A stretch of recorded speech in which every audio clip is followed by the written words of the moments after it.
Oh, okay.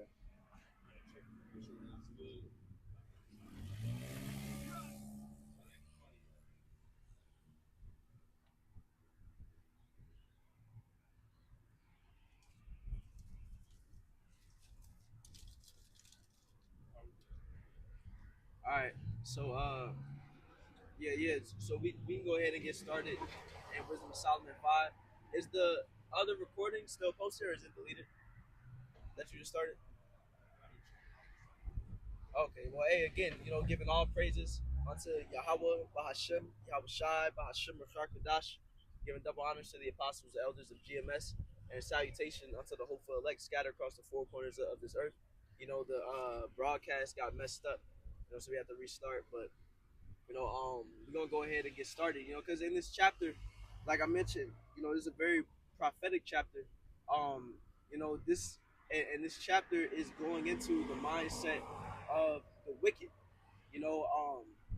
And more specifically, when it's talking about the wicked, we're talking about Esau, who's the so-called white man, according to the scriptures, and the heathen.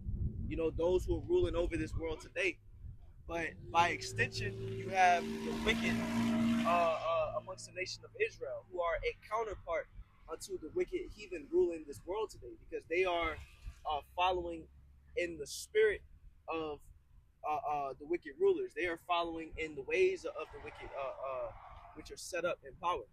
You know, um, that's why it says in Revelation, or it's not Revelation, in Romans, where it talks about there's 7,000 men who have been reserved who should not bow the knee to the image of Baal. Those are talking about those 7,000 men are talking about a number of Israelites, which are the elect, which are not going to fall to Esau's system, which are going to not take part in the ways of this world, this MOTB system that Esau is about to bring, and leading up to it, just the image of the beast in general. It's not a literal 7,000. More specifically, it'd be that 144,000 and one third of the nation of Israel. But you got the two thirds, which are going to be a part of the image of the beast, which are going to hold on to the ways of this world, which are going to hold on to this worldly vibration. So that's what I mean when I say that they are counterparts to the wicked. So as we read, we'll at points show how it can be talking about these heathen as ruling and our people. But let's go ahead and get started though, unless anybody had anything. God. This is God. This is Wisdom of Solomon 5:1. Then shall the righteous man stand in great boldness before the face of such as has afflicted him, and made no account of his labors. So who's that righteous man talking about? Well, that righteous man is representative of the hopeful elect. Those who are of the elect, who are doing what in this time, who are teaching in this time, prophesying, who are seeking Yahweh Bashim Shai. Because it's not just the prophets and teachers, but it's because you got the men whose lot isn't to teach and prophesy. You got the women who are in this truth. You got the children as well. So those righteous men is representative of the elect. And it says that what the elect are going to stand in great boldness before the face of such as made no account of his labors. Because right now we're laboring. We are toiling to make our calling and election sure, as the scriptures say. And let's get that. Give diligence to make our calling and election sure.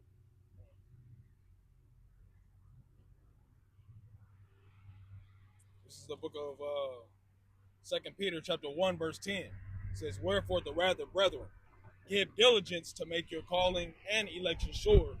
For if you do these things, ye shall never fall. Right, and that's our work. Because let's get that diligence.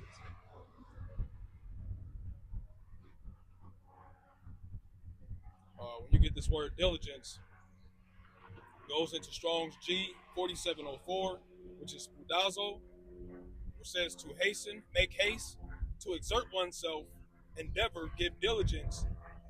When you go to the Strongs, it says to use speed, i.e., to make effort, be prompt or earnest. Yeah, so we're giving a sincere effort and showing Yahweh Bashim Shai that we want salvation. And that comes with this labor of love that we're doing, where it's week in and week out, You know, no matter what the weather's like, no matter what time of year it is, no matter what we got on our plate, we're just coming out here and teaching. We're putting up our lessons. We are in our walk, trying to walk righteously, trying to please Yahweh Bashim in our bodies. You know, and that's our labor and our toiling. You got something? Yeah, quick precept. It's 2nd Ezra chapter 9 and verse 7.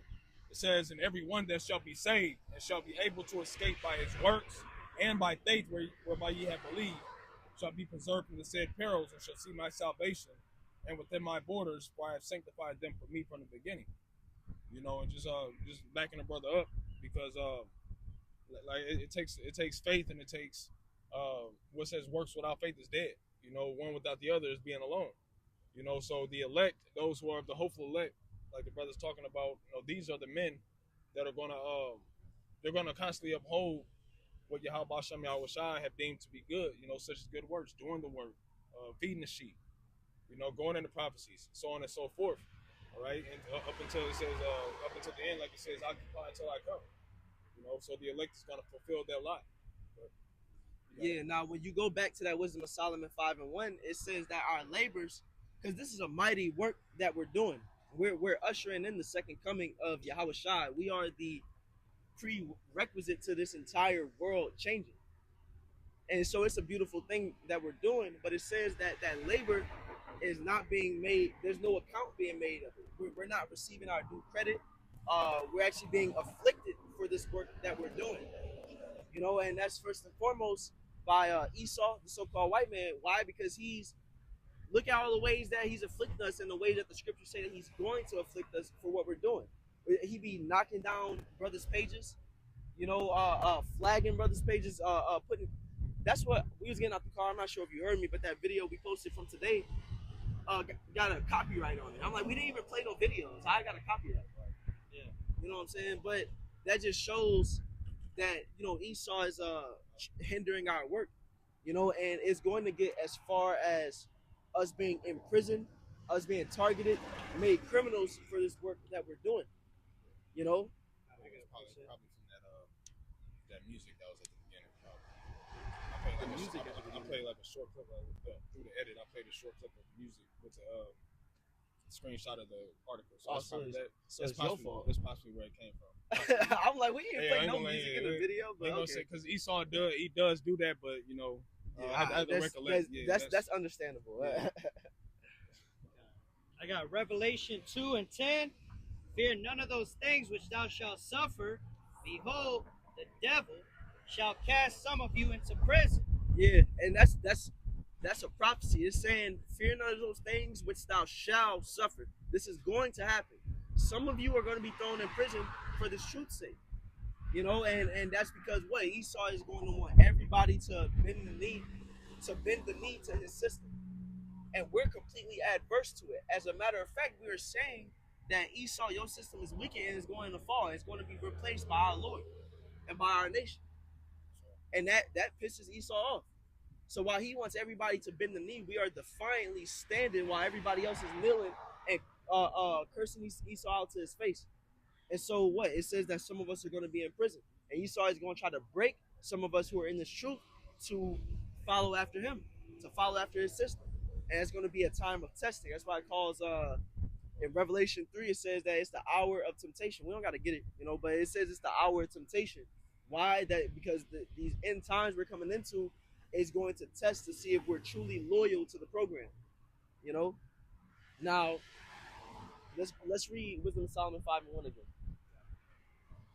Now, this Wisdom of Solomon 5:1, then shall the righteous man stand in great boldness before the face of such as has afflicted him, and made no account of his labor. So it says the righteous man is going to stand in great boldness. And when is that going to happen? That's going to come after our salvation happens, because it's going to show everything that we was doing this for was true. We wasn't out here for no reason. Everything that we were saying is going to have come to pass. And when we receive salvation, what? We're going to be in the new bodies. We're going to be rulers. We're going to be above this world as we know it. You know, we're going to be in a whole new state than what we were in while we was here the whole time. And that's another reason why people make no account of our labors, because it seems to be that we're just regular men. It seems to be that we're just nobodies. That we're just crazy dudes coming out and preaching on the corner. And so that's why you'll have people saying that we bugged out, saying that we tripping, or that we're doing this for no reason. But there's going to come a time where everything that we're preaching, everything that we're saying is going to come to pass, and the fruits of our labors is we're going to reap it, and then we'll be able to stand in great boldness to the face of everybody that didn't want to give account of that. You know. So Wisdom of Solomon 3:1. It reads down to about verse 3. I'll just read straight through. It says, "But the souls of the righteous are in the hand of the Most High, and there shall no torment touch them. In the sight of the unwise they seem to die, and their departure is taken for misery. And they're going from us to be utter destruction, but they are in peace. For though they be punished in the sight of men, yet is their hope full of immortality." Exactly. And that's the thing. Like, we understand that there's life to come after this world. That's why we're not afraid to be martyrs for this truth, or we shouldn't be afraid to be martyrs. You know, because we understand, as the scriptures say, it says, for those who are put to death in Yahweh Shai, their works follow them in the kingdom. So they're going to be resurrected, and all the work that they did is not going to be for naught. You know. Yeah, so not.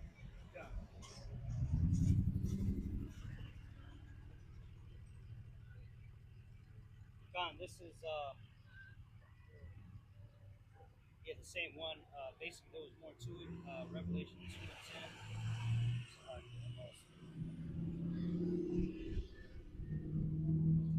God, Revelation 2:10.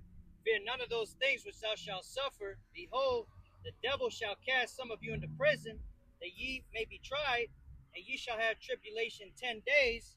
Be thou faithful unto death, and I will give thee a crown of life.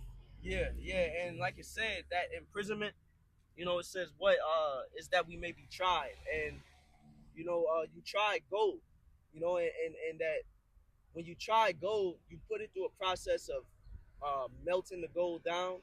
You put it through a process of beating the gold, putting it through a tumultuous process to do what? To bring the impurities out of it and to test that gold to see what it's worth. And that's what the Lord is about to do with his men. That's why let's grab Sirach 2:5.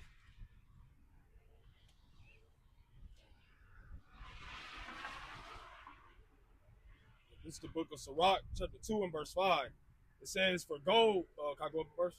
Yeah. It says, "Whatsoever," is Sirach 2 and verse 4. "Whatsoever is brought upon thee, take cheerfully, and be patient when thou art changed to a low estate. For gold is tried in the fire, and acceptable men in the furnace of adversity." Right. So it says that acceptable men are as gold. That's why it's drawing that metaphor, because just like gold is tried in the fire and it goes through that process, well, adversity is the process that tries the elect. And when it's talking about Revelation 2:10, that's an adversity. And it's not just, we read about imprisonment, we read about being beheaded, we read about, you know, Jacob's trouble, the hour of temptation, and you know, that's not just words on paper. This is going to come to pass, and some of us are going to be faced with it. But we have to understand that this is you know, those different experiences that we're going to go through are needful on our path to being found acceptable in the eyes of Yahweh Shema Shai. You know, we have to keep, that's why it says in Isaiah 33:6, wisdom and knowledge should be the stability of thy times, because we understand that we're about to go into these hardships, and we understand why, and that's supposed to keep us stable on our foundation when we're going through it, and not making haste in time and trouble, not panicking, not being like, oh, I can't do this, you know. God, I got a preset. Oh, for sure. Hey, we doing all right? How you doing, sir? I guess. Got any Bibles? Yeah. You said, do we have any Bibles? Any spares? We ain't got no spare ones. Yeah. God bless you, brother. This is Isaiah 33:6. "And wisdom and knowledge shall be the stability of thy times, and strength of salvation. The fear of Yahweh is his treasure." Kind of slack. Can you read that again? God, Isaiah 33:6. "And wisdom and knowledge shall be the stability of thy times and strength of salvation. Yeah. The fear of Yahweh is his treasure. Right. So since we know this truth, since we know the prophecies, you know, we understand Yahweh Bahashem Yahweh Shai's will. So it says that's what's going to be the stability of our times. That's why when famine starts to happen and natural disasters and Esau, you know, the enemy coming in like a flood, like none of these things is going to catch us off guard because we're aware, you know, and that's why it says that's the strength of our salvation, having this wisdom and knowledge. That's what's going to be the backbone of us making it out here, because we're not going to be shaken, confused, you know, in the dark. You know, that's why the scriptures say the word is a lamp to my feet, because this truth is giving us an inclination on the proper way we're supposed to walk. The Holy Spirit is doing that. You know? So we're not just going to be confused and in the dark at these times we coming into, because the Lord is guiding us. I got a precept. This is Sirach 6, verse 37, starting verse 36. And if thou seest a man of understanding, get thee betimes unto him, and let thy foot wear the steps of his door. You gotta go. God, yeah. So you know, visiting, watching these videos and getting this understanding while you can. That's why it says wear out the doorsteps of the elders, of the wise men. You know, constantly visiting and revisiting, man. Because what do they say in the world? Repetition, right? That's how you get good at something. So you gotta constantly be meditating on these things, and that's what it goes into in verse 37. It says, "Let thy mind be upon the ordinances of the Lord, and meditate continually in his commandments. He shall establish thine heart and give thee wisdom at thine own desire." Right? Which the heart is the mind. So you're constantly meditating on it. That's going to build that wisdom up, which is what? The stability of your time. It's going to keep you stable. So it's a practice. You got to do it every day. Yeah. And we see our, you know, us having stability in our times in smaller ways, like right now. You know, like it's an example we often use, but it's a beautiful example when the C-19 came out and Esau was pushing heavily for people to get the jab. And we didn't get shaken or scared. We stuck with, you know, we stuck to the spirit. We stuck with what our elders were saying. We stuck with what we knew was right according to Yahweh Bashim Shai. We didn't get that jab. You know? And look at what happened after that. Look what happened to the people who did. But it shows you that the Lord is setting us up and putting us in positions to succeed. You know? Yeah. So if I may, I just spoke with somebody earlier who knew somebody that took the jump shot, and they take that jump shot every year for the FLU, you know, and she got heart problems now, and she was always thought of as like, oh, she's the healthiest sister, whatever. It's like now she got a stent put in and all type of things. It's like that's what happens when you bug out, because she was always eating healthy, but then she got scared that all those news stories over and over again, she got scared, and what she did, she went to Esau to get that damn jump shot. Yeah. So that's the thing. We have to make sure that we're aligned in the spirit of the Lord. And if we're aligned in the spirit of the Lord, our walk through this life is going to reflect that. And that's why you see the spirit on brothers and, you know, us who are in the truth, for the most part, we're not going out like that. For the most part, we're eating healthy. For the most part, we're limiting our time with these people in the world. Things we was already doing, but we're getting to another level within it. And why is that? Because the Spirit is telling us this is the path that we're supposed to be walking down, and those things are going to is preparing us for the times we're coming into. We're getting our bodies together, because not only are we supposed to be mentally and spiritually preparing for these evil times, but the Spirit saying we got to physically prepare too. You know, we're limiting our time with people of the world because we're gonna have to separate from it. We know the love of many about the wax cold. We know that the scriptures say that the Lord is going to set a man at variance with those of his own household, with those of his own family. We understand these things. And so the Spirit has us walking accordingly. So these are smaller examples of how the Lord is going to have us in the midst of Jacob's trouble, in the midst of the end of the end, where we're moving accordingly to where we how we need to, and it's going to bring us along onto our path to salvation.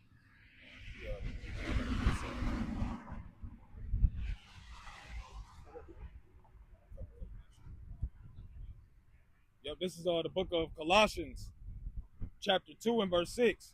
It says, as ye have therefore received Hamashiach, Yahushua the Lord, so walk ye in him, rooted up and built in him, established in the faith, as ye have been taught, abounding therein with thanksgiving.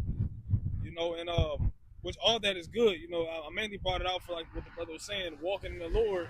When you get to that word walk, it goes back to carry yourself in a certain manner. If you don't mind me getting that real quick. You get to that word walk, it's per Strong's G 4043, which is peripatio, which is to walk, to make one's way, progress, to make due use of opportunities. Hebrew, or to live, to regulate one's life, to conduct oneself. And like the brother saying, when you walk with the Lord, when any of us walk with the Lord and we fully put our trust in him, as it says in Jeremiah 17:7, blessed is the man who trusts in the Lord and whose hope the Lord is, then we're going to be, like it says in the next verse, rooted up and built, rooted and built up in him, established in the faith, right? So that's going to make, if our faith is established in Yahweh Hashem Yahushai, it says, hey, he that is with me, if the Lord is with me, who can be against me? So that's the spirit.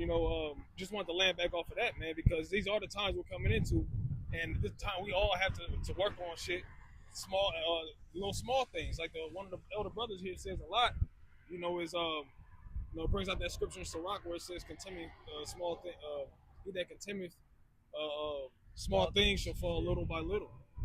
And once you meditate on that, it's very important, man, because and I'll give it back to you, brother. The elder, he says a lot. There's no way we're going to be able to turn on that immense amount of faith when Jacob trouble is in full blown effect. If you haven't been doing it, exactly.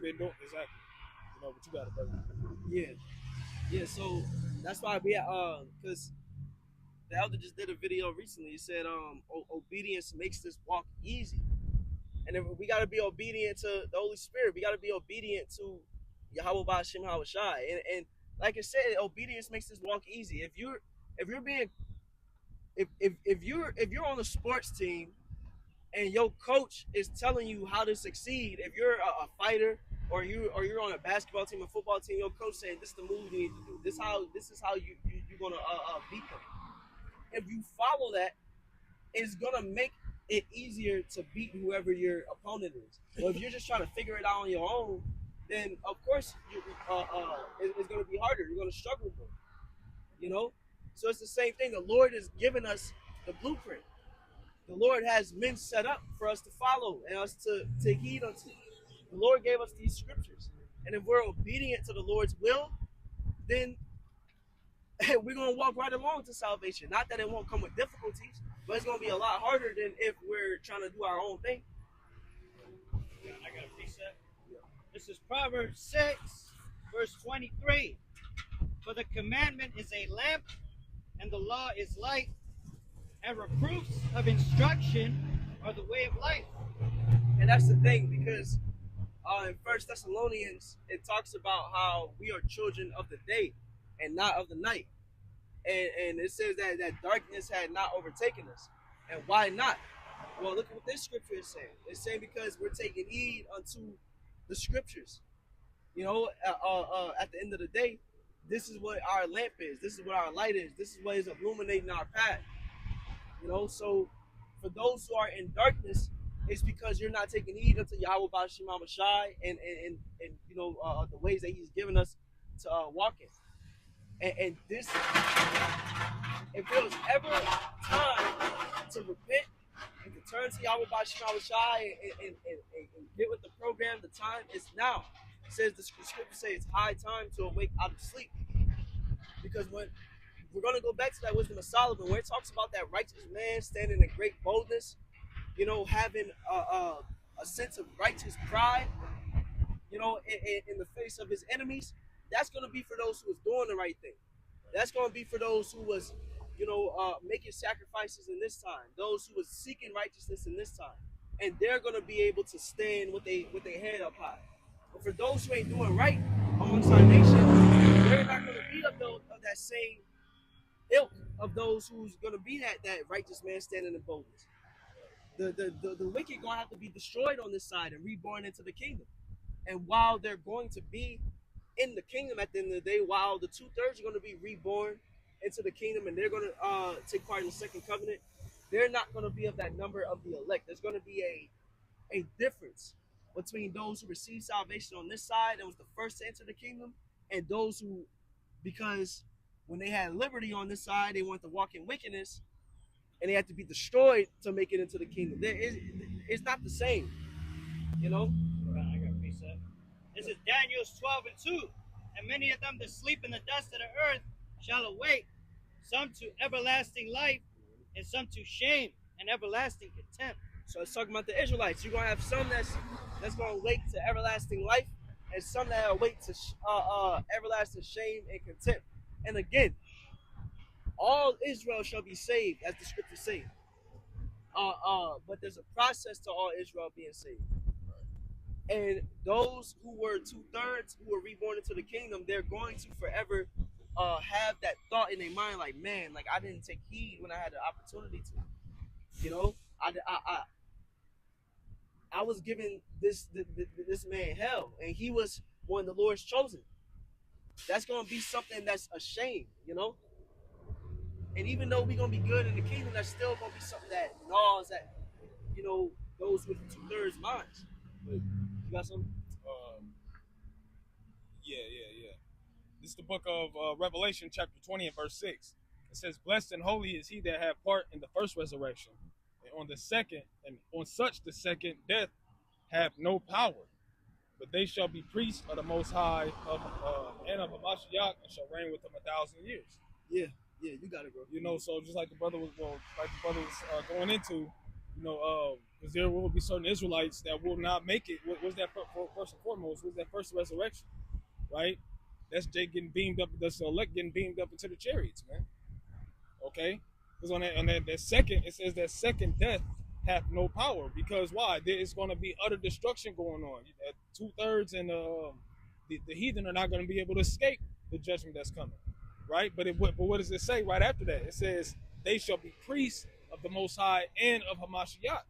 So these are still Israelites that are going to be serving Yahweh Shai in the kingdom. It's just that there's going to be two different forms of death. Some will not see death. Some will get beamed up, and you have some that will be judged. What precept was that? That was Revelation chapter 20, verse 6.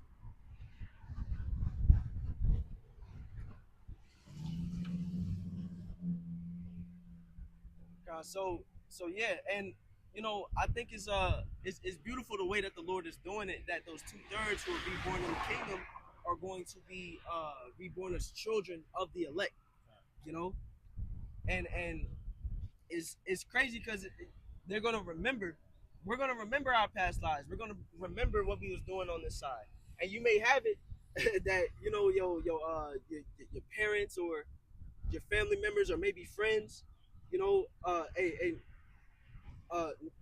pictures, please, sir. Okay, video. Yeah, no pictures, please. You can take a picture of the sign if you want to, but yeah, no pictures. It's just the Philly brothers. I'm just trying to get a little video for the Philly brothers. The Philly brothers? Yeah. What camp? I'm not a part of it. Okay. I'm in a barber school, and one of the Israelites is my instructor. Okay. He always talk about it, so I was going to do a picture for him. Okay, for sure. I can give you our page. Okay, that'll be good. You know what I'm saying? You can look on YouTube. I can take a picture? Yeah, or just the sign? Just the sign. Yep. And I'm not, but I'm a student of one of the barbers. He always be telling me about everything. I'm from here. Okay. But I'm just here in town for my family. Okay. But he's in Philly. Here you go, sir. Yeah, thank you. Yep. What's the name of y'all camp or crew or something like that? How does that go? On What's YouTube, on here? you can look GMS Nebraska Watchman 6. Okay, That page okay. isn't on there. Okay. But GMS Nebraska Watchman 6, how you'll find these videos of us out here. Okay. And those are a couple of the. So if I give him this is you guys' like messages and stuff like that. Yeah. Okay. All right. Yes, sir. Thanks a lot. I'll take it easy. Have a good one. Yeah, but as I was saying, you know, the 2/3 that's reborn, they're gonna remember. So you may have it. You may have it where if you had a father on this side and he was giving you hell for teaching this truth, he may have kicked you out or just, you know, may have been coming down on you, and he's destroyed. He may be reborn as your son in the kingdom. That's crazy how that's gonna go, you know. But they're gonna remember, like, man, I was giving this man hell, you know. And, that's a part of everlasting shame and contempt, you know. That was it, man. Yep. I had another one that was slipping my mind. You got something coming, Sean? Nah. Okay, we can get back to that with the Solomon. God, this Wisdom of Solomon 5 and verse 2. When they see it, they shall be troubled with terrible fear. They shall be amazed at the strangeness of his salvation. Right. So going back to it, it says that let's read here, hold Salaki, because it says they should be amazed with terrible fear at the strangeness of our salvation. And what's the strangeness of the elect salvation? Well, just like I was speaking at the beginning, that's talking about them chariots, which the world knows as UFOs. And it's going to be a very strange thing because there's a rhetoric that is pushed in that's pushed about the UFOs as aliens, you know. Esau hides the truth about the UFOs, the so-called UFOs, because we know exactly what these flying objects are. Those are the chariots of the Lord, and they're going to be the vehicles by which we are saved out of this destruction. That's why in Revelation, when it says, what's that? Revelation 18:4, I believe, where it says, "Come out of her, my people, and be not partakers of her plagues." Well, that's literally what the elect is going to hear. The elect is going to like come up out of America as it's being destroyed. That's what's going to happen. The elect is going to be beamed up as America is destroyed. Beamed up into what? Those spaceships. You know. Now, again, like you said, it says when they see it, they should be troubled with terrible fear and should be amazed at the strangers of his salvation. Because you got to think about it. This is going to be an event that everybody's going to be able to see. When the chariots come, the scriptures talk about in 2 Ezra 13 that you're going to look into the sky, and as far left as you can look and as far right as you can look, all you're going to see is that chariot. So it's not going to be something that people miss. But then you're going to see Israelites being beamed up into that chariot. You're going to be seeing people being beamed up into that chariot. And that is going to be a great sight. You know? Think of Esau and all the hell that he's been putting on us, and then he sees us floating into the sky. Right. You know? Hey, I did have a quick precept to back you up. That's the same way that they looked at the Lord. You know, I'll just get it. This is Acts chapter 1 and verse 9. It says, "And when he had spoken these things, while they beheld, he was taken up, and a cloud received them out of their sight. And while they steadfastly looked towards heaven, they went up, and the two men stood by them in white apparel."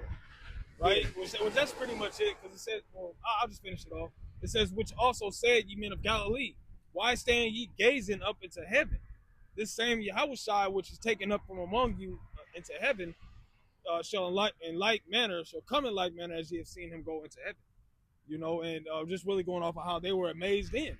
You know what I'm saying? They said they was gazing like in awe, man. You know, so it's gonna be much more intensified, and it's gonna be on a terrifying level, of course, when Yahushua comes with his chariots and beams up the elect. There's gonna be destruction going on, like the brother mentioned of the 2 Ezra 13. You know, where there's going to be destruction going on while the Lord, the Father chariot, the Fathership, and the rest of the chariots are here doing damage to this place. It's going to be amazement, man. Amazement. Yeah, and it's really going to it's going to show people who the chosen really is. That's why you got all this destruction going on, and then you're going to have a number of people who is being taken up into the air, safe from that destruction. And everybody, and it's not going to be everybody. Some people is going to be calling like, "Hey, bring me up there too," and they not going. The Lord like, "No, I didn't choose you," and that's going to show those who is being beamed up, those who's being chosen to be safe from this destruction. Those are special people. You know, that's what we was talking about when we was reading this chapter. It's going to show, man, these are special people, and Esau is going to look at them and understand, like, he thought he was that guy this whole time. Esau has this pride that he is, you know, superior, that he's the one that's supposed to be worshipped, that he's the one that's supposed to be honored, and then it's going to show, oh no, I was wrong. And this is who honor belongs to. You know. So 1 Peter chapter 4 verse 18, it says, "And if the righteous scarcely be saved, where shall the ungodly and the sinner appear? Wherefore let them suffer according to the will of the Most High, commit the keeping of their souls to Him, and well-doing as unto a faithful Creator." You know, and the point was that the righteous will scarcely be saved. You know, like you mentioned, like, how will they scarcely be saved? Being through those chariots, right? Because Jacob's trouble is going to be going on. There's going to be all types of chaos. There's going to be people killing one another, right? People invading each other's homes, right? There's going to be, you know, then there's going to be thermonuclear destruction right in the midst of the elect being saved up. So the fire is going to be on the elect's hands, but they're going to make it out safely. You know, and that's why it says, yeah, fine. That's why it says, "Where should the godly and the sinner appear?" Right? In the lake of fire. Right? You got it. God, just to back you up, brother, this is Zechariah 13:8. "And it shall come to pass that in all the land, saith Yahweh, 2 parts therein shall be cut off and die, but the third part shall be left therein. And I will bring the third part through the fire, and will refine them as silver is refined." Yeah, and that you can say that has a double meaning, because like we brought out earlier in Sirach 2 and 5, we are as that gold tried in fire. So we're being brought through the fire right now through these adversities, but we're going to be literally, the elect is going to be literally brought through the fire when they're beamed up into them chariots, because they're going to be simultaneous as the missiles is falling. You know? It says, "They shall call on my name, and I will hear them. I will say, it is my people, and they shall say, Yahweh, Hashem Yahushai is my power." Yeah. And the thing is, Esau knows about the prophecies. Esau knows about the truth, and he doesn't want to accept it. He doesn't want to, you know, even though he knows what the scriptures say, Esau isn't all the way adhering to the scriptures where it says, Isaiah 55 and 11, it says what? The word of the Lord should not go out void. Once the Lord says something, it's going to come to pass. So these words in the scriptures will happen.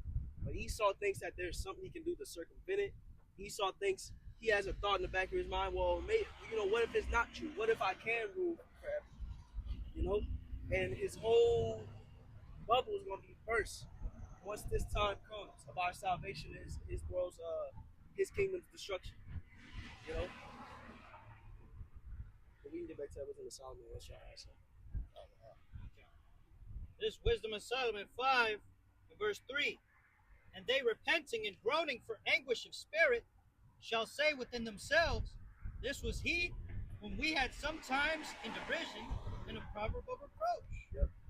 Yeah, these are the people that we said was that we said was the evil people. These are the people that we used to put all these false statistics on, say that they violent, say that they stupid. These are people we call black. These are people we call Mexicans. These are people we put all these names on. That we said wasn't nothing. That we said was 3/5 of worth of a man. You know. Yet, what does it say? Let's read on. Verse 4. "We fools accounted his life madness, and his end to be without honor." So this time that's coming is going to put honor upon our names. It's going to put honor upon us, upon the elect. Lord willing, we be of that number. Because while we've been discredited and we're being made to be we're being, you know, shown to be nothing in Esau's eyes. You know, we're nothing in the eyes of, you know, the wicked of our people. You know, once our salvation comes, once we get the new bodies, once it shows that we are the Lord's chosen people, that's gonna put honor upon us. You know, and just imagine that you see people floating into the sky. Like that's gonna be something that nobody's ever seen before.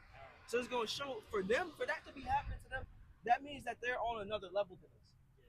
You know, and I was talking to the brother yesterday about this, where like you look at different movies or like comics and stuff like that, and that's how superheroes are, or people with superpowers are regarded in, you know, certain like comic, you know, worlds, so where they're regarded as higher than human, you know, or you know, better than humans because of their abilities, because of their powers.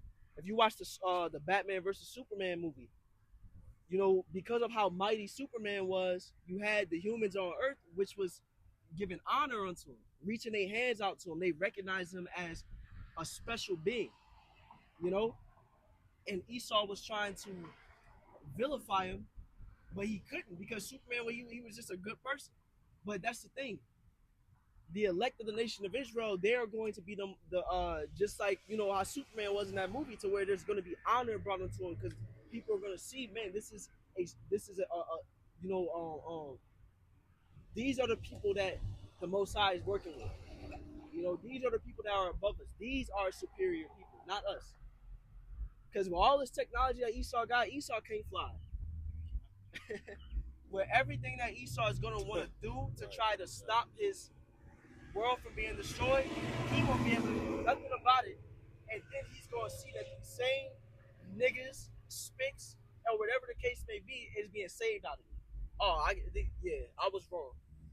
These people is the ones. He's finally gonna admit it, man. Exactly. Because there's going to be nothing you can do or say to refute it.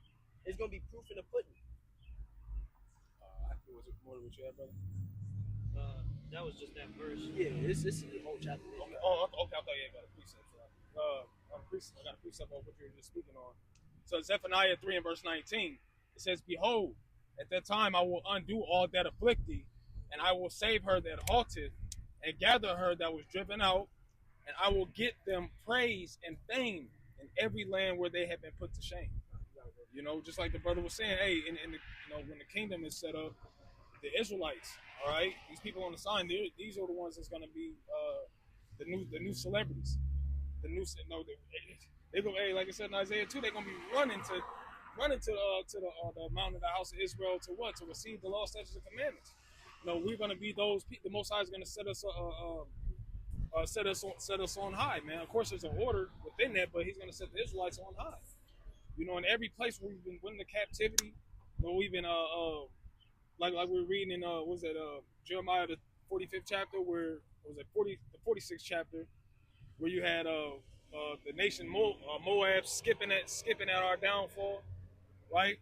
Which is indicative of all these nations, at least, you know, which essentially is shame. The Most High is going to flip that around.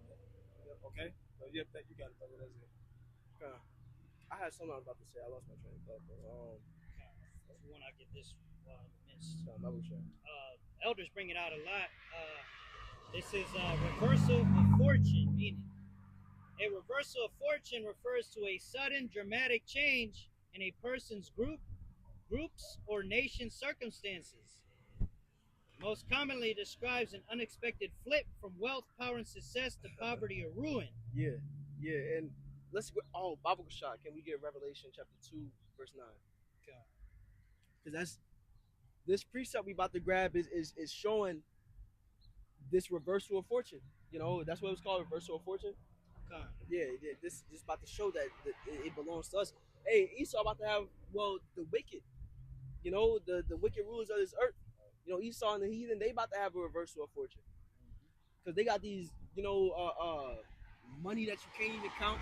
They own, you know, this earth. You know, they own the resources. And then they're going to be brought down to slaves. Yeah. Let's grab that. Yeah. God, Revelation 2 and 9. I know thy works and tribulation and poverty, but thou art rich. So who is that talking about? That's talking about the nation of Israel. It says, I know thy works, tribulation, and poverty.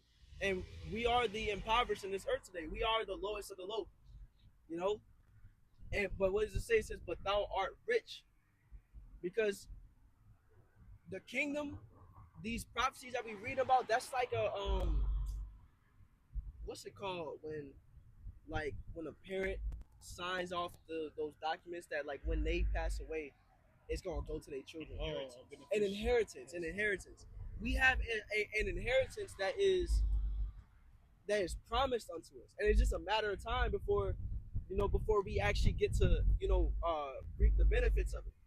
But it belongs to us, and like I mentioned, like the scriptures say, I should rather say, the word of the Lord shall not go out void. It says it in the scriptures that we're going to take hold of the kingdom. There's a great kingdom that the Lord is about to give us. You can count that done already. We're just counting down the time that we're actually in it. There's not no confusion on whether or not we're really going to get the kingdom, or well, it's up in the air. No, the kingdom belongs to us. But Real quick. It's Luke chapter 12 and verse 32. It says, "Fear not, little flock, for it is your Father's good will, for it is your Father's good pleasure to give you the kingdom." Plain and simple, right to the point. Like you said, it says the kingdom is already prepared for us. It says it in the second Ezra 8. So I just want the land back. That was straight to the point, man. The Most High wants to give us the kingdom, and we do have a kingdom. Okay. But that's it. These are cough drops, by the way. I'm not just popping candy on the on the on the line, but but yeah. Let's go back to you had some more. What you want to grab on that reversal fortune and the precepts or something? Or is there more to the revelation? Let's see. There's a little bit more revelation here. It says, and I know the blasphemy of them which say they are Jews and are not, but are the synagogue of Satan. Yeah, now that right there, when it says the blasphemy of those who say they are Jews but are not, or of the synagogue of Satan, that's specifically talking about the wicked of the nation of Israel, because you had some of our people who was like the wicked scribes and Pharisees. That's who that would be attributed to. Those who call themselves Israelites, those who saying, who understand who they is, but they're not walking uprightly. But we also attribute that to be talking about the small hatters, the Amalekites, which are a tribe of Esau. Those are the ones who are calling themselves the J-ish people today. They're the ones calling themselves the children of the Most High today, but they have hijacked our identity. So you can use it for both, but within the context of the scripture, it is talking about the wicked of our people. So I just wanted to make sure that was clear. But where we at though?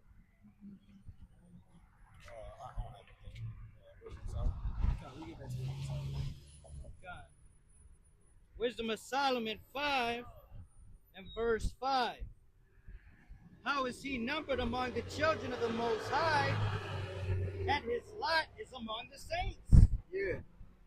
How is it that that's how they're gonna be? Yeah. There is no way that these people is the ones, but it's gonna be shown.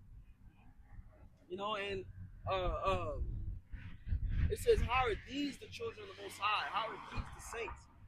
And we know who are the saints according to the scriptures, the Israelites. And that truth is going to be made manifest in the eyes of in front of everybody. So hey, man, we're waiting.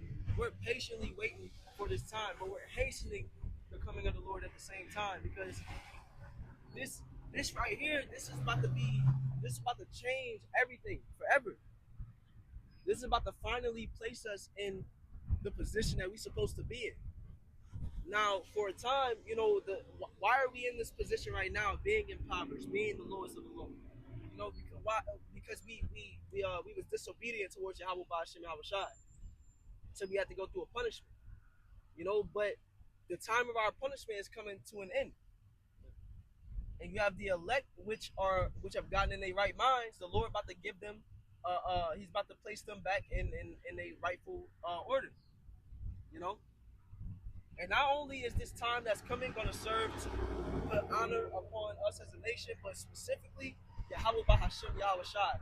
The same way that back in Egypt, the plagues and bringing bringing the Egyptian empire down, what did that do? That showed the power of the Most High Yahweh. And what the heathen was giving praises unto the Most High Yahweh, like y'all serve the true power. Because you got to think, Egypt back then, for that time, was a mighty empire. The empire Egypt had then, if it was today, it probably wouldn't be all that, to be honest. But for the time, it was great. And for Egypt to be broken down the way it was, and to be humbled the way it was, and then it's being shown that it's this power that did it, that showed, okay, y'all serve the true power, because y'all, if he just did that to Egypt, it's the same way today with America and Esau's power. Esau has a mighty rule over this earth, and the Lord is going to break it all down in the span of an hour. That's going to show, okay, Yahweh Bahashim Yahweh Shai, that's who we're supposed to be serving. Because the way that they just humbled this man that's been ruling for as long as he's been ruling, that shows you who we're supposed to be worshiping. And then again, it's going to put honor upon us, because it put honor upon the Israelites when Egypt was destroyed. Why? Because the Lord did that for the sake of the Israelites. So the fact that Egypt was broken down for these people's sake, it showed, okay, these are special people. So when it's shown who's being saved out of here, it's going to be, okay, those are special people. It's the same thing all over again. You know? Let's grab that, where it says, it shall no more be saved the power that saved them out of Egypt, but the power that saved them out of the land of the north.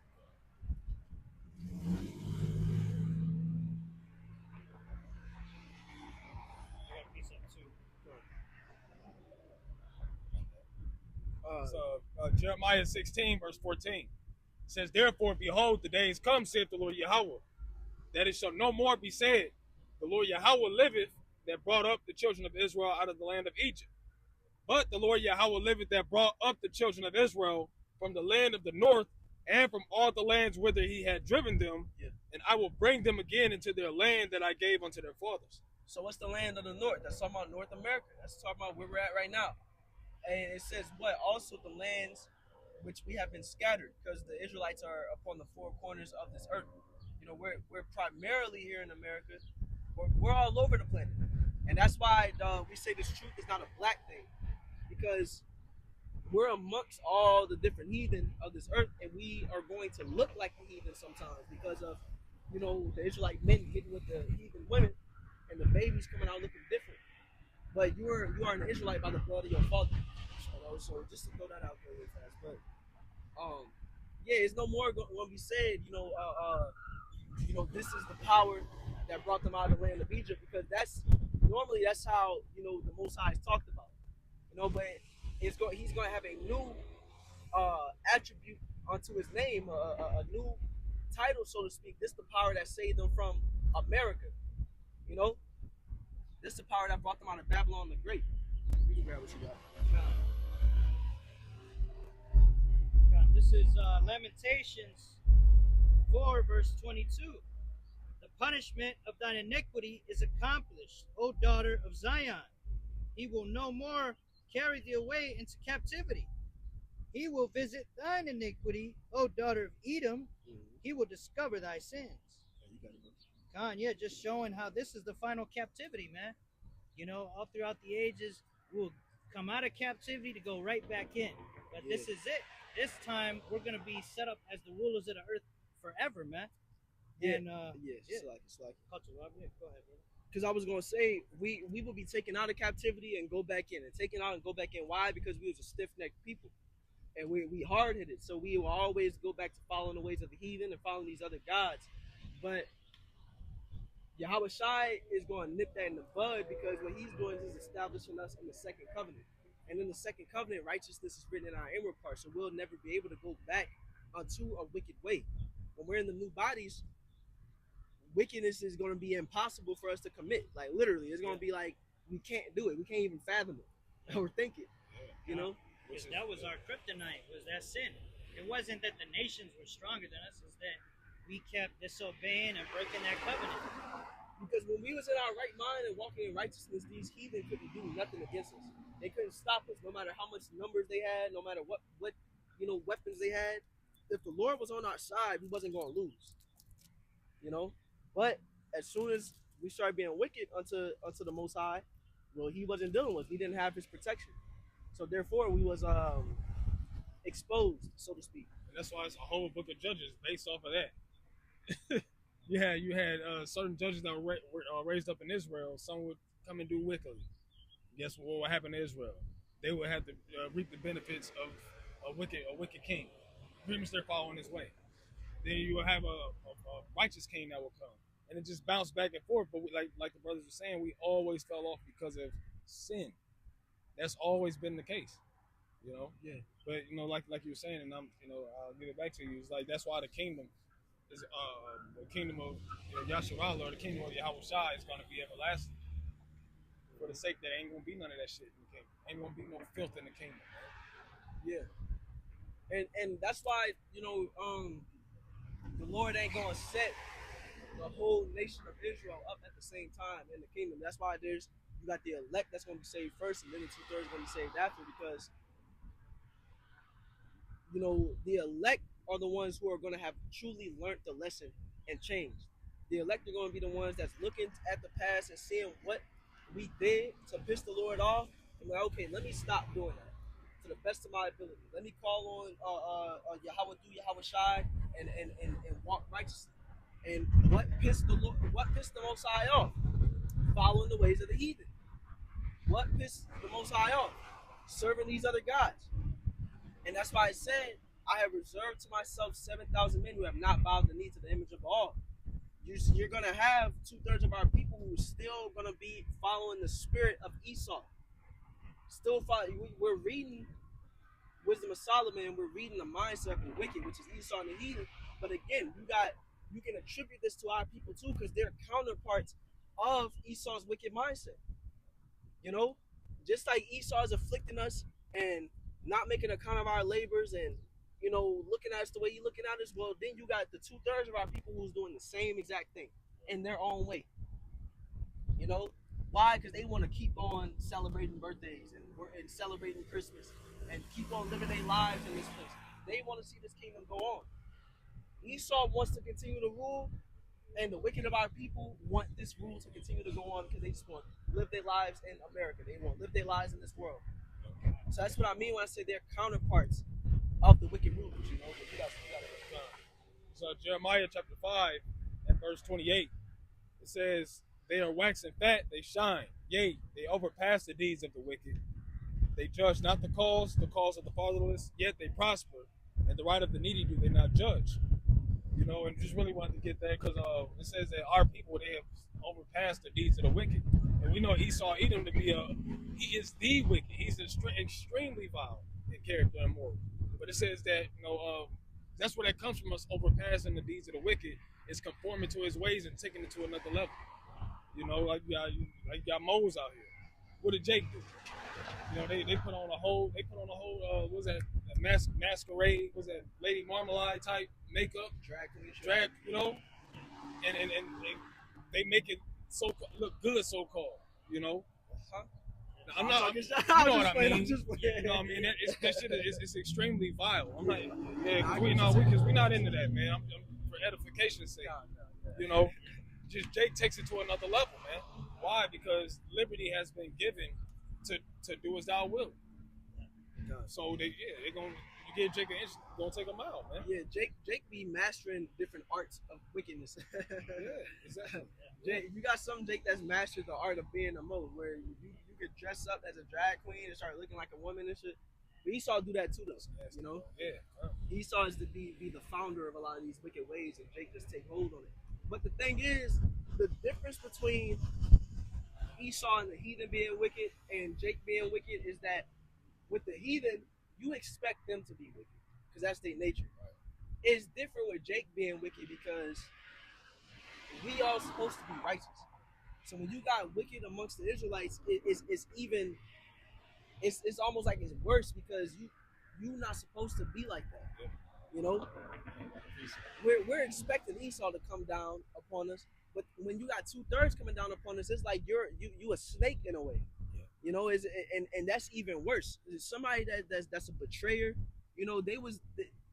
You was looked at as a scum, like in ancient times. And when you watch these different shows like Game of Thrones, if you was a betrayer of your own people, like nobody wanted to deal with you. You know, but if you just an enemy, okay, it's like that's my enemy. You know, but y'all giving them something. And I believe there's a saying that's, and this is roughly paraphrasing, you know, where it speaks like the wound of your brother is worse than the wound of an enemy, something to that effect. You know what I'm saying? Like you're saying, betraying, you just completely, flip sides, man. Yeah. You know? Yeah, that hurts more. It hurts, bro. You know what I'm saying? Somebody on your side that you thought was with you, but they turn against you. I know my enemy don't want. I know he want me up out of here, but you want me? Like, come on, man. That's. Hey, this reminds me of the movie Django, where you had that guy that was the head slave, and he liked to put more hell on the slaves than the Edomite guy. Yep. Yeah, and what Django said, he said, because with the dude he was with, what was his name, Schultz, Dr. Schultz. Dr. Schultz said the role I want you to play is going to be a so-called like black slaver, and Django was like, man, that's the lowest of the low, like that's the lowest person that you can be. Somebody like a Jake that's enslaving Jake at the time, that was looked at as wicked as hell, you know, or looked down upon. And so, like you said, you had, what was his name? Samuel Jackson. Steven. That nigga Steven, like he was honestly like more sinister than Leonardo DiCaprio character. You know, like, cause it's like, bro, like you, that nigga. Yeah. That nigga wicked as hell. It's crazy. Like Esau give our people some power, and they'll happily throw Jake under the bus. Yeah. Fuck Jake up, and be the face of all type of wickedness. Yeah. You ain't gonna sleep in the big house? Your daddy rolling in his damn grave. Like, who was that nigga up on that nag? Yeah. That nigga was mad. Seeing his own people like on a horse in a position of power. It made his blood boil to see his own people doing good. You know? That's the epitome of Stockholm Syndrome, bro. Yeah. Crying when he got killed. Mm-hmm. Massa! Slobbering and snapped all over. That's crazy. No, I had the quote wrong. So like it says, unkind word from a brother hurts more than the poison arrow of an enemy. So I had the quote misconstrued. Just want to clear that up. But it's still a fact though. You know, just want to clear that up. That's it. We get back to it. Yeah, unless you have something else. Let's do it. Wisdom of Solomon 5 and verse 6. Therefore have we erred from the way of truth, and the light of righteousness hath not shined unto us, and the sun of righteousness rose not upon us. Yeah, I want to read that in the GNT. It says, we were the ones who wandered off the right road. We never lived in the light of righteousness. We never caught the first glimmer of its light. And Esau be acting like he's so like enlightened to the proper way that we're supposed to be living, because you think you like your Yuval Noah Hararis or your technocrats, you know, and the different, just Esau in general, the elites of Esau, they have their way that they want life to go, and they act like it's this beautiful thing, like it's this utopian world that we're about to go into, yet he's destroying the earth. But Esau is so, what's the word I'm looking for? He's so delusional that he think that he's doing the right thing. Yeah. And it's going to show that when you have the righteous actually ruling this earth, and the earth is put in its right state and everything is going the way it's supposed to, they're going to realize, like, nah, we didn't have the right way. We was wrong. Yeah. You know? Hey, and these low-level Edomites, they see their kingdom going to shit, and they're so caught up in their own delusion, instead of pointing the finger at their leaders, they're still hating on Jake. It's got to be their fault. It's like, let it go, man. Admit accountability, man. Right. It can't be our own people's fault. It can't be the people that's actually leading us fault. Right. It's the poor people in the ghettos. It's still the black people. Yeah. Blame it on the black people. That's crazy. That's nuts. But I got a quick precept. This is Psalms 58, verse 3. The wicked are estranged from the womb. They go astray as soon as they be born, speaking lies. Yeah, you got it, bro. Con, yeah, that's Esau. You know, as soon as they're born, they already got that crooked heart, man. You know, they just can't be changed. So that's why the Lord's just gonna have to get rid of them, and then put us in their place as rulers of the earth. Because, like the elders always say, you know, we need new management. Yeah. Yeah, cause we need new management, bro. It's like if you have a company and it's going to shit, you look at the leaders of the company first. Right. You know, like what are y'all doing? Like, okay, sometimes it may be people that's on the lower level, the actual workers, and you may have to move some of them out of things and run better. But if a company for a prolonged period of time is going down, it's like, okay, whoever's running this obviously is doing something wrong. Yeah. We need somebody else to, you know, to run this. And then you change out the leaders of that company, and boom, it's running well. You know, it's like fucking sports teams. If a team is constantly losing and losing and losing, they ain't gonna blame. I mean, they, like you said, they blame the players, but it's like, man, what the head coach? What the fuck is he doing? Right. You know, they looking at him. They ain't even looking at the fucking owner of the team. They're looking at the coach. What the fuck? Yeah, nigga. That's why coaches be getting fired and shit. Like, you know, like they don't start just firing all the players. They may move some players because they don't fit their scheme or whatever like that. But a lot of times, the coach will get fired. It's like you supposed to. These players is your tools. You're supposed to use your tools properly. Obviously, you can't use these tools properly, so we just gonna get rid of you. You know?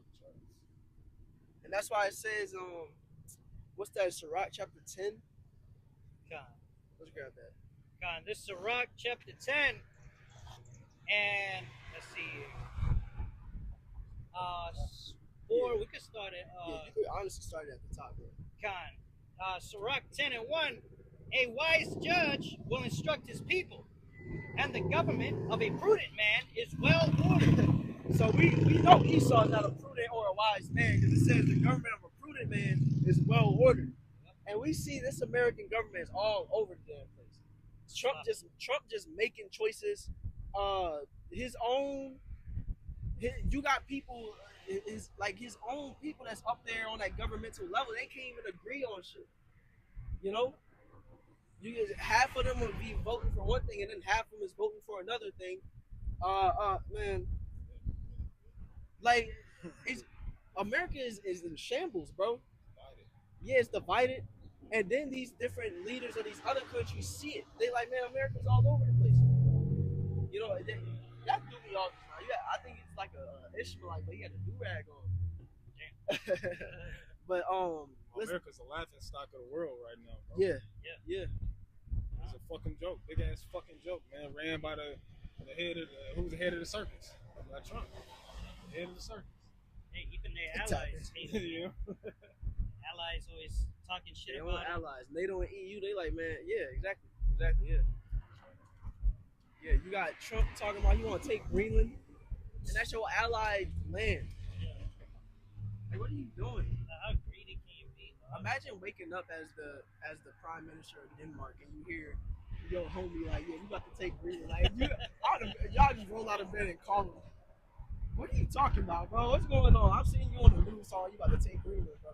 Yeah. Who knows how these conversations be going behind closed doors? But it's like, yeah, this shit all over the place. But let's read on it. Verse Sirach 10 and 2. As the judge of the people is himself, so are his officers. Yeah, so as the leader is, the people who subordinate to him gonna be on the same type of time.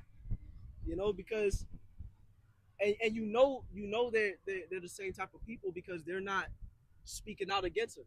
They're not condemning him. They're not doing anything to get him out of his position of power. They just following right along. You know, so that shows that they hold the same values.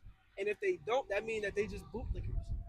You know, and they all they care about is their position. They don't care about the right of a situation. They don't care about what's moral.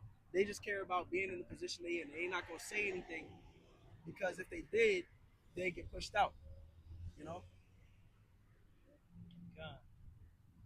Back in verse 2, as the judge of the people is himself, so are his officers, and what manner of man the ruler of the city is, such are all they that dwell therein. Now, I know we talk about America, we talk about Trump and stuff. But we got to keep in mind that Trump is just a puppet at the end of the day. Trump is an actor. Trump is doing the bidding of the elites that are above him. The elites of Esau, these so-called these banking families, such as like the Rothschilds, the Rockefellers, these are the ones that's truly ruling the earth today, and they're calling the shots and telling these countries to do things that they're doing. Now, they're the ones that's truly to blame for everything going on in the earth today, and it's showing that they're not wise and prudent either, even though they make decisions, even though they make plans that take hundreds of years to play out. They're not wise either because they ultimate plan for this earth. Look what it's doing to the earth.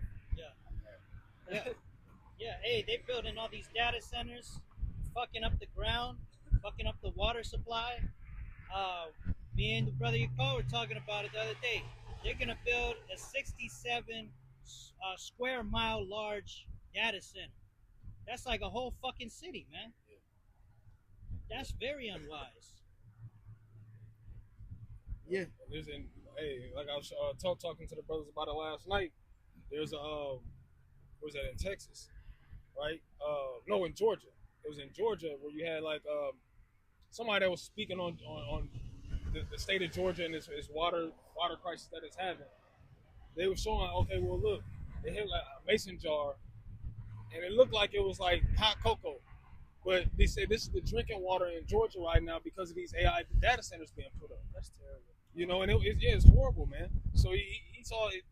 He don't know what the fuck he's doing. He just know how to destroy, steal, kill, and destroy. That's all he knows. And this is the world that he gotta live in, but he polluted the air and the environment, the ocean, and everything. And Esau himself gotta live here. Like you're making it fucked up for you. That's why we call them fucking 2-time losers. Yeah. You're gonna lose here, and you're gonna lose in the kingdom. Hey, that might be why they talk about we gotta go to Mars. We gotta go. They know they're gonna fuck this place up. Yeah. Hey, it says that 67 square miles is slightly larger than Washington D.C. It's about 2/3 the size of Las Vegas. That's crazy. That's nuts, man. Where's Las Vegas? You got like 5 million people there. That's gonna be a whole. Yeah, Vegas is a big city, bro. Yeah. Vegas is a big city, very much populated too. That's so. But you know, as it says as the ruler of the people is, so are they. You know, as the ruler of the city, so are they that dwell therein. And we know what kind of man that Esau is. You know, I mean, look at it in Genesis. The nature of Esau. He gave up his birthright. And why did he give up his birthright? Because he was impulsive. Because he had no self-discipline. You know, because he couldn't wait a little bit longer for food to get things like, I'm so famished, just give it to me raw, bro. And he couldn't wait a little bit longer. But that shows that he has no discipline. He's insatiable. This is the way of Esau. He goes off of his flesh. Esau does not follow after the spirit, and that's again, like we mentioned earlier, the 2/3 of our people are a counterpart to the heathen that are ruling, because the wicked of our people, they are also insatiable. They can't wait. They don't know self-discipline. They don't know to follow after the spirit and not the flesh. You know? What you gonna say? We are the Hebrew Israelites. We teach in the Bible, you know, and we prophesying about the destruction of America. We prophesying the salvation of the nation of Israel. I don't understand. What's that? Oh, well, this I understand because I took world geography. Okay, that's the West Indies, Haiti, the Dominican Republic, Cuba. The sign you're looking at is the true children of Israel. North Indians, okay, Mexicans, Argentina, Chile, Guatemala, Panama, Colombia, Uruguay. Yep. I'm quite familiar with those countries. Yep. Quite familiar, sir. These are the chosen people of the Most High. Oh yeah. Yeah. Now you have it to where you have these people over there. Can I sit down for a minute? Sit down where? Right there. Right there. You can sit on the you sit on the side, not directly behind the speech. That's hard, man. Totally fine. That's fine. Did you have any questions or anything? I'm not too familiar with religion. Okay. Well, as I was saying, you have it that these you have these people who call themselves the Jews that's in the land of Israel today, but they are not the true people. They have hijacked our identity, and the true Israelites, which, as you read on the sign, the Negroes, the West Indians, you got the Latin tribes, the Mexicans, the Puerto Ricans, the Native Americans. Yep, we are the true children of Israel, but our identity has been hidden from us, and we've been lied to. Let's grab that where it says, I'll catch a bus. okay, all right, I'll be back. Okay. so good. So Haiti. Yep, Haiti. That's in. Don't tell me. That's in the Caribbean Sea. near, yeah. Haiti is around the Caribbean. Because I studied world geography. Yep. You got Dominican Republic, Haiti, Yep. Jamaica, Cuba, Bahama Islands, Yep. the West Indies. I'm quite familiar with those countries. Yeah. Quite Yeah. familiar. Yeah. I'm Yeah. pretty fucking smart. Name a country in the world. What's your nationality on your father's side? My nationality is a Mexican and American. On your father's side, Mexican. My dad's side is Mexican. My mom's side is American. Right. So you will fall Okay. under the Israelites, which are the so-called Mexicans. Okay, so name a country in the world. The whole world. Name one country. I can tell you exactly where it's at. Okay, do you know what a photographic memory is? Yeah. I've got that. Okay. Okay, name one country. That's my knowledge. Come on. We ain't gonna do that, right? I believe you. No, for real. I believe you. Okay, two countries. He's like, name more. I bet you I can. Yeah, no. We gonna continue to push the word. All right. But you are an Israelite. Okay, one country. You are an Israelite. Come on, guys. One country. No, we In gotta the world. We gotta keep Yeah. teaching. We gonna stick to Hey, teaching. the word, hey, all right? I believe you. Yeah, Okay, we Starting- believe you. I You just don't want to- Afghanistan. Man, I can name every fucking country in the world. All right, that's dope, bro. That's dope. That's dope. We believe you, man. Afghanistan, Pakistan, Iran, Iraq, Saudi Arabia, Kuwait. Okay. I mean, I can name them like like fucking hotcakes, just like that. All right, that's dope, sir. No, for reals. Name one country. We Europe, Africa, We really gotta keep teaching this the word. Queen Island, Australia. Got the East Coast, the West Coast. Because I got that photographic memory. Because I'm the Rain Man. Rain Man. Well, here we about to read though. Let's get back to the verse. Okay, well I gotta get to the bus now. All right. Have a good one, sir. God bless you, man. You wanted to be the star of the show? Yeah, he's like, bro, that's not what we talking about. Back in Wisdom of Solomon 5 and verse 7, we wearied ourselves in the way of wickedness and destruction. Yea, we have gone through deserts where there lay no way, but as for the way of the Lord, we have not known it. Yeah, so it says we wearied ourselves in the way of death and destruction, and that's what Esau's doing. He's toiling and doing all this work to bring his new world order about, and it's going to lead to death. It's going to lead to no fruit at the end of the day. He's doing all this, and his kingdom is going to be destroyed. And that's why it said what? They have walked through a desert path. Let me. Oh, you all good. You all good. It says, we have gone through deserts where there lay no way, but as for the way of the Lord, we have not known it. Because Esau's following his own way. He's not walking after the way of Yahweh Shema. He's not walking after the wisdom of these scriptures. And so why is it saying that he's walked through a desert and it's putting that next to the way of the Lord? Because the way of the Lord leads unto life. It leads unto flourishing. But Esau's way, what? It's a desert path. It nothing grows. There's no sustenance. But it seems like this life that is beautiful. It seems like the way of this world seems like wisdom. It seems like a good way to walk in, but like I said, it leads into death. You had something, bro? I thought you were about to grab something. Con, I got a quick Somebody precept. see. All right, it's good. This is Psalm 64 and verse 6. They search out iniquities. They accomplish a diligent search. Yep. Both the inward thought of every one of them in the heart is deep. Yeah, going into how, they're putting all this effort into, the way of wickedness, man. But at the end of the day, it's going to be fruitless.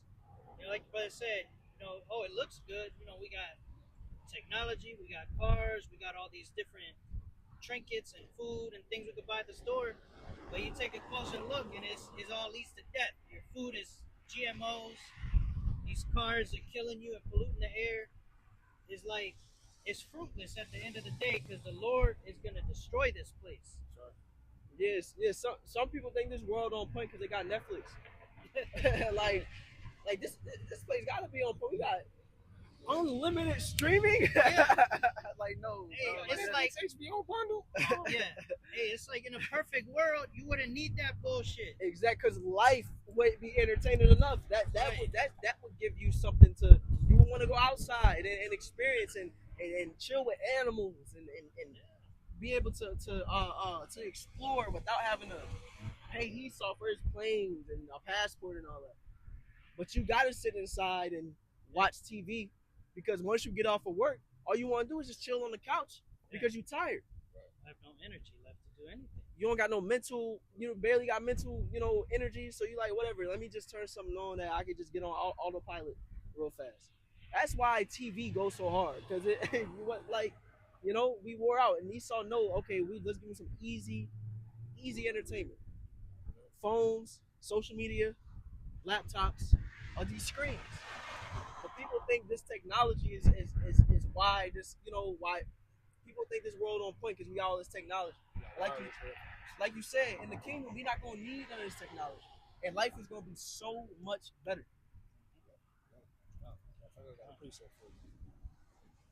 The unlimited streaming. Bluetooth headphones. Oh my God. We have Netflix in the kingdom, bro. Somebody in the comment section, hey, brother, I just had a question, brother. Are we gonna have Netflix in the kingdom? Like what? That's a crazy question. It's the book of Acts, chapter 3, verse 21. I started 20. It says, and he shall send Yahushua Mashiach, which before was preached unto you, whom the heaven must receive unto the times of restitution of all things, which the Most High has spoken by the mouth of all his holy prophets since the world began. And that restitution is a restoring of things to its natural order. Ain't no Netflix, ain't no fucking landfills, ain't no fucking electric cars, ain't no bicycles, ain't no rampant dogs with rabies, ain't none of that shit gonna be in the kingdom.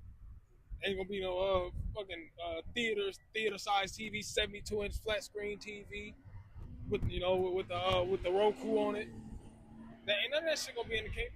But the thing is, not only do Esau give us these things because he knows that it's cheap entertainment, he knows people gonna consume it and it wastes people's time, but Esau also pushes his agenda through all these TV shows and movies and all these different things. Social media.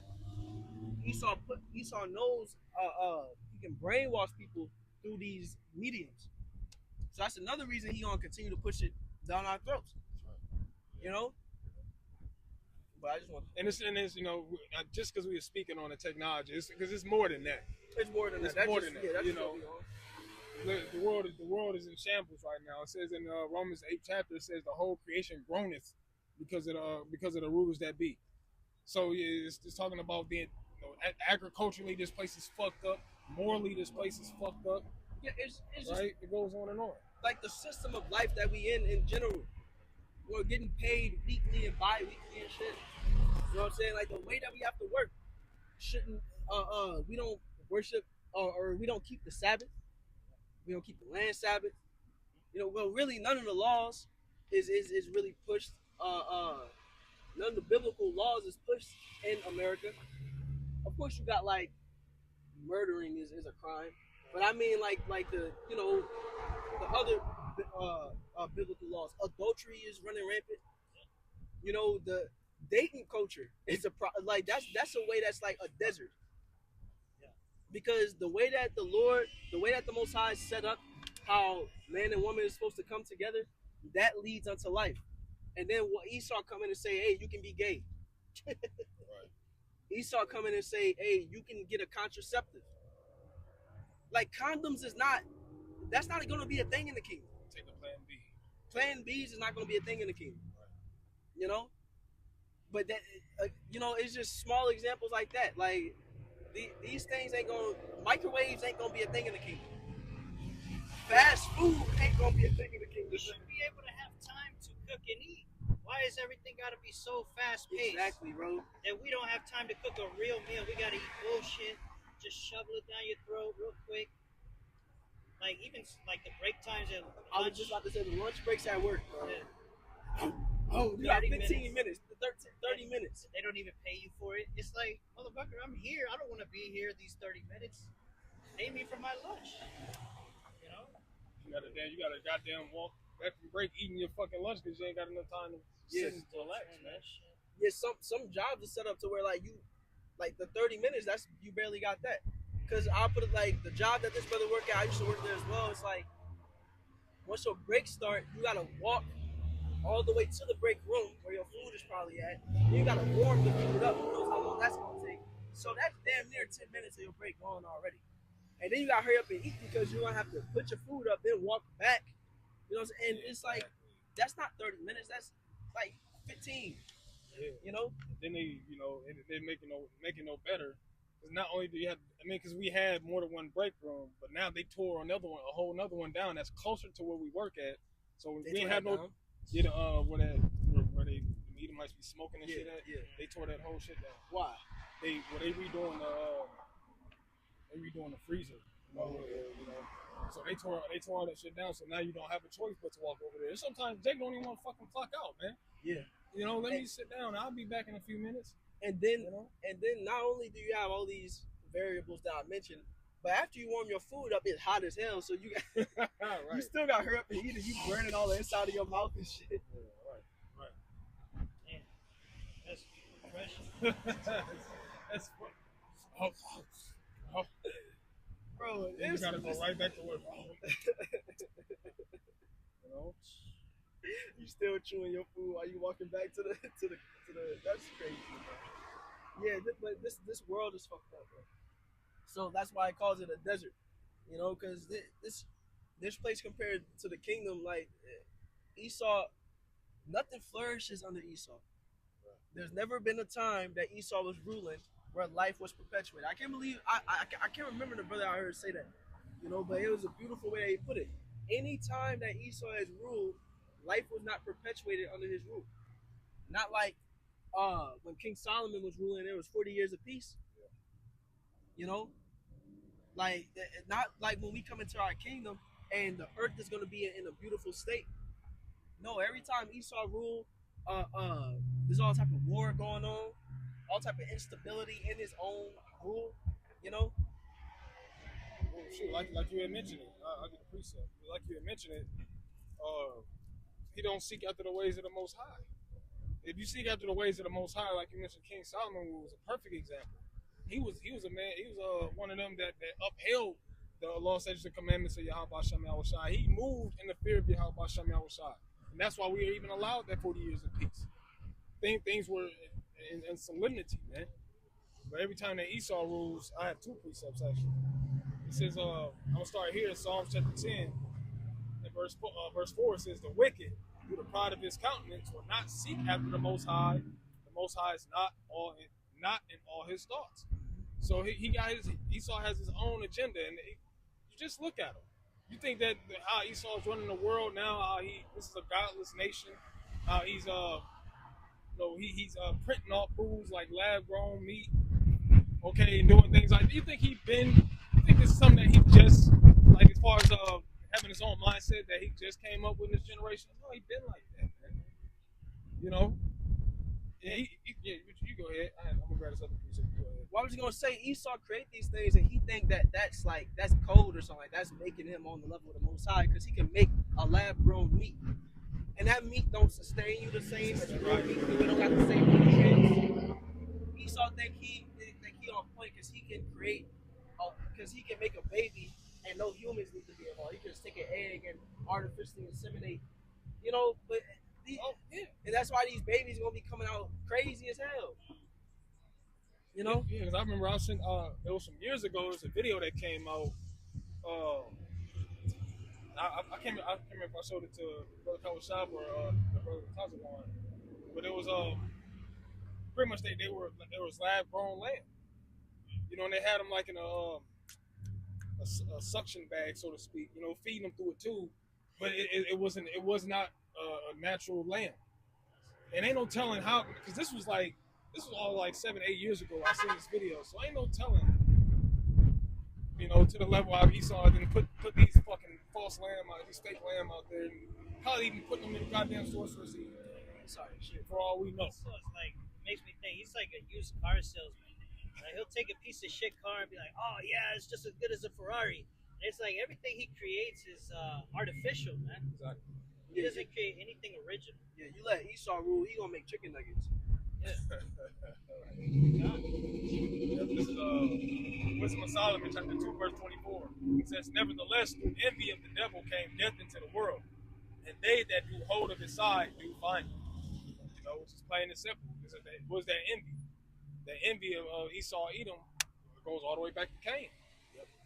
Right? Being envious of his brother, bringing the right sacrifice. And he brought the wrong one, slaying his brother Abel, going into Esau and Jacob. Right? When he got supplanted of his blessing.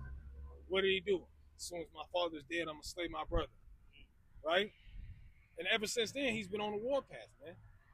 Okay. And that ended up saying he always trying, because Cain is the in the reincarnation was reborn as Esau, but that shows you the spirit that Esau be in. He always trying to do his own thing. They know what kind of sacrifice the Lord wanted, and he like, man, I'm about to bring him fruit instead. He don't like this, right? Like, just do what the Lord told you to do. Yeah, you don't want to do the work. Because it says, if thou doest good, shall not thou be damn. It's in Genesis 4, if thou doest good. If thou doest good, or not good. I forget how it goes. It's not that deep, but it says if thou doest good, shall not thou be accepted. That's what it is. You wasn't accepted because you ain't, like you say, you did your own thing, man. Yeah, bro. Like, if I'm telling my kids the only pie I like to eat is blueberry pie, and my kids always bring me blueberry pie, and then you got one kid that bring me a blueberry pie, and then another one bring me pecan pie. I'm like, nigga, I don't want that. Like, I don't eat that type of pie, and I eat the blueberry pie. You can't get mad, bro, because you know what I like. You know what I like. So Cain got salty and crashed out. Oh, it is. Yeah, Cain chimped out, like Esau be saying. Esau be chimping out like a mother. He gonna talk about Jake chimping out. Yeah, they the real chimps, man. Esau be chimping out like a motherfucker. Real chimps. That was into the precept side. That was goofy as hell.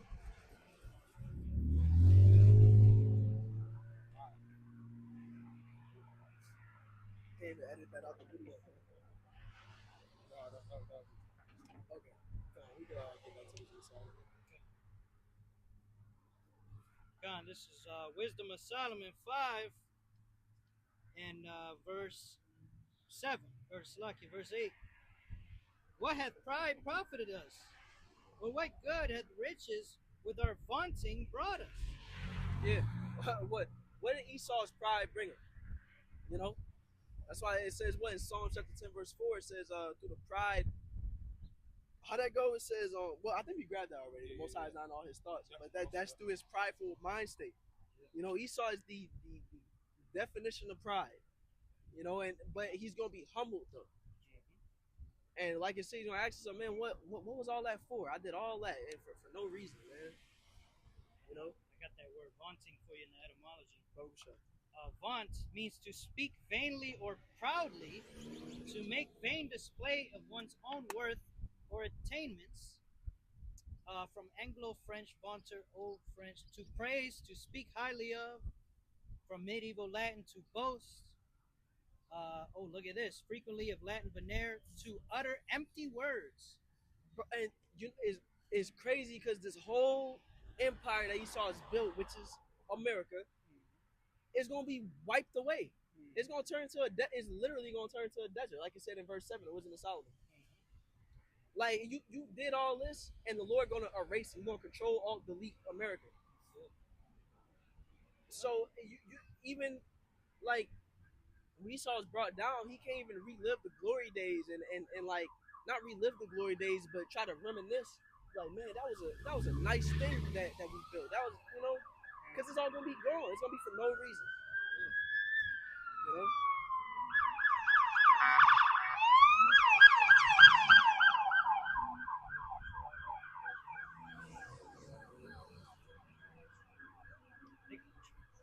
Right. You'll never see that.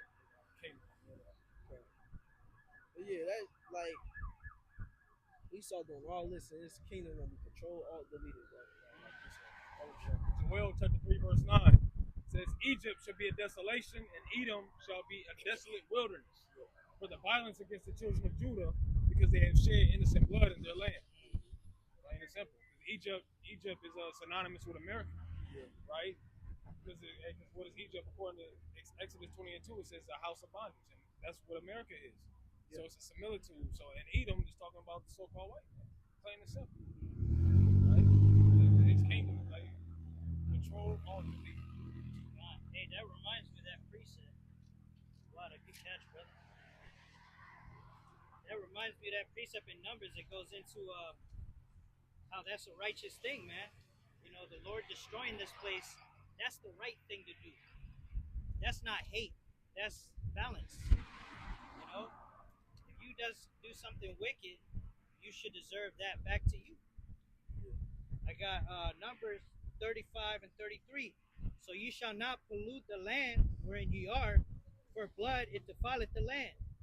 And the land cannot be cleansed of the blood that is shed therein, but by the blood of him that shed it. Yeah, like you gotta make it right.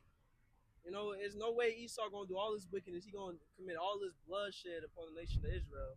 You know, and he don't got an answer for it at all.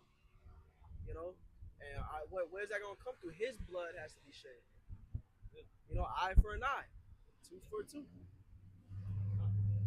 But it says Esau went so overboard that the scriptures say he's gonna be recompensed double according to his works. So his captivity is gonna be so much more grueling and terrible than the captivity he put us through. You know, because Esau has done the most wicked acts in human history. Esau is you know the fact that he's trying to create a global order and replace the Most High and set himself up as such. That's very wicked. You know, he has to face judgment for that. Taylor seems to that hippity hop. I gotta.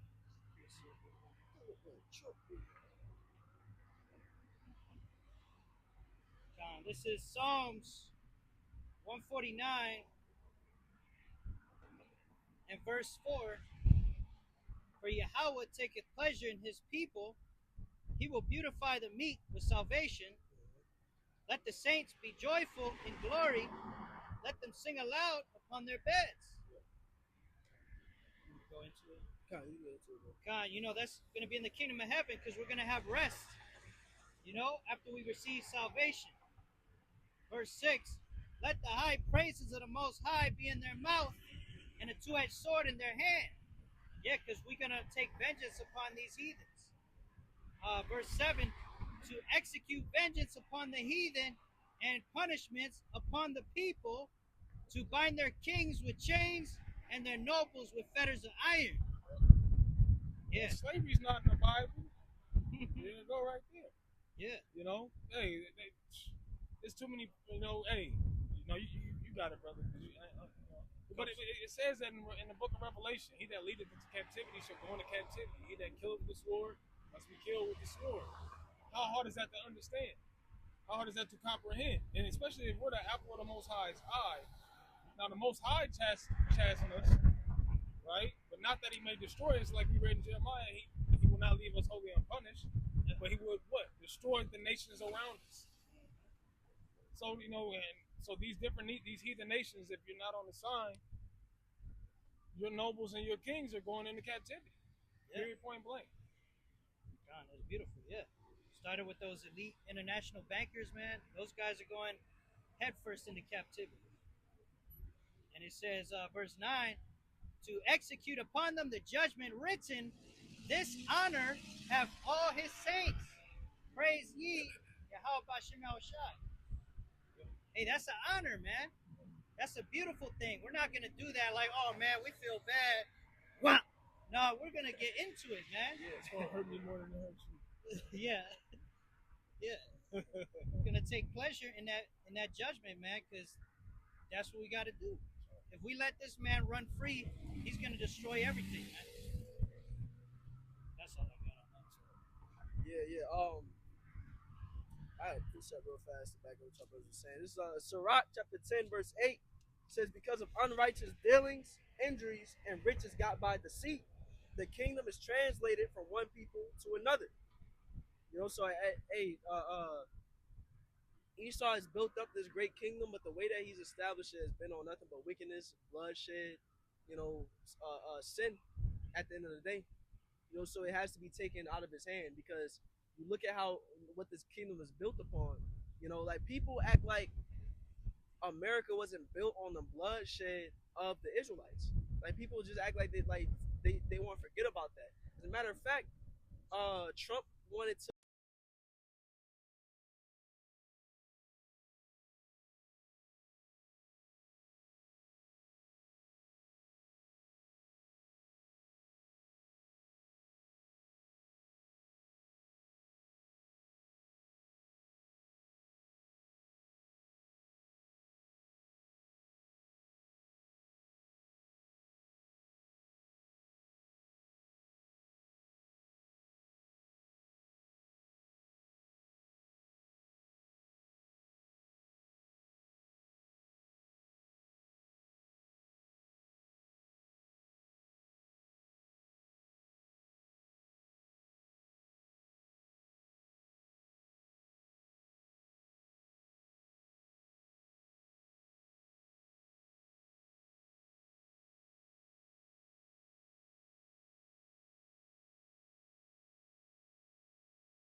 break them with a rod of iron, thou shalt dash them in pieces like a potter's vessel. Yeah, so we're going to break these heathen down. First and foremost, Esau. He is going to be humiliated, punished, humbled like he's never been humbled before in our kingdom. Broken. We going to break the spirit of Esau in our kingdom. These heathen as well. Those who ain't getting in line, just like they did to us. Psalms 2 and 10. Be wise now, therefore, O ye kings, be instructed, ye judges of the earth. Serve Yahweh with fear and rejoice with trembling. Kiss the Son, lest ye be angry, and ye perish from the way, when his wrath is kindled but a little. Blessed are all they that put their trust in him. You got something to get out there, Ego? What verse? That was Psalms? Yeah, that was Psalms 10 all the way down to 12. Oh, yeah. Well, I mean, really, just let's read 2 and 7. 2 and 7. Back in Psalms 2, starting verse 7, I will declare the decree. Yahweh has said unto me, Thou art my son, this day have I begotten thee. Ask of me, and I shall give thee the heathen for thine inheritance. Right. Captivity. Go ahead. And it's talking about non-Israelites, by the way. Those who the heathens are. Go ahead. And the uttermost parts of the earth for thy possession. Yeah, because we're gonna what? We're gonna be judges over the earth, right? Everything is gonna be given into the hand of the Israelites, and that goes at the book of Isaiah, the 2nd chapter. All right, we're gonna possess these different lands, man. Okay, you go ahead. Thou shalt break them with a rod of iron. Thou shalt dash them in pieces like a potter's vessel. Right. It says, "Thou shalt." Read that. Read that verse again. God. Thou shalt break them with a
No, cut off.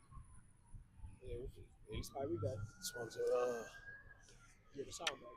Shalom. Yeah, we good. You know, we're gonna be the ones making the rules, man. All right, we'll establish. I'll say not making the rules, but we're gonna be the ones reinforcing the rules that Yahweh Shem Yahushai set up, and you ain't gonna be able to do nothing about it. Right? You go against it, like it says in Isaiah 60 and I believe verse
God Shem, Yahushai, God Shem, Akakodash. We want to give double honors to the apostles, elders of GMS, and a salutation to the hopeful elect. Hey, shalom. Shalom.